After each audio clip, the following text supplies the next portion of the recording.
Supreme court ने police और केंद्रीय एजेंसियों द्वारा व्यक्तिगत डिजिटल उपकरणों की खोज और जब्ती को नियंत्रण करने के लिए दिशा निर्देश तैयार करने में केंद्र सरकार द्वारा देरी पर अपना असंतोष जाहिर किया है। न्यायमूर्ति संजय किशन कौल और न्यायमूर्ति सुधांशु धूलिया की पीठ को अतिरिक्त सॉलिसिटर जनरल वी राजू ने सूचित किया कि एक समिति का गठन किया गया है और केंद्र सरकार को दिशा निर्देश तैयार करने के लिए और समय की आवश्यकता होगी। एएसजी ने कहा कि सकारात्मक काम चल रहा है।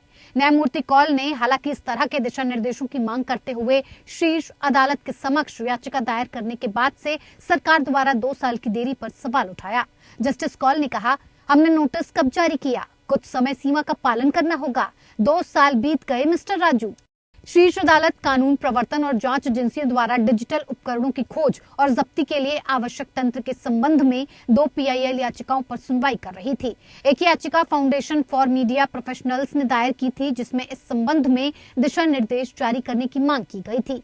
याचिका में तर्क दिया गया है कि जांच एजेंसियों द्वारा डिजिटल उपकरणों को जब्त करने के लिए बेलगाम शक्तियों का उपयोग किया जा रहा है, जिसमें एक नागरिक के व्यक्तिगत और व्यावसायिक जीवन का बहुत कुछ नहीं तो बहुत कुछ है।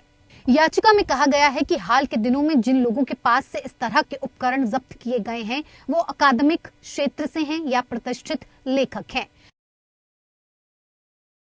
अगस्त 2022 में सुप्रीम कोर्ट ने केंद्र सरकार को शिक्षाविदों की याचिका पर एक नया जवाब दाखिल करने के लिए कहा था, ये पाते हुए कि उसका जवाबी हलफनामा अधूरा और संतोषजनक नहीं था। उस साल नवंबर में अदालत ने उक्त जवाब दाखिल नहीं करने के लिए सरकार पर 25,000 रुपए का जुर्माना लगाया था।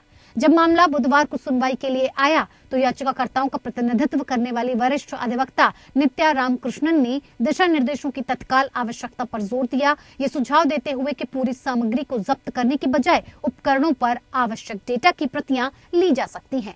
रामकृष्णन ने बताया कि हाल ही में न्यूज क्लिक मामले के संबंध में 300 पत्रकारों पर छापा मारा गया था और अदालत से अंतरिम दिशा निर्देश निर्धारित करने पर विचार करने को कहा गया।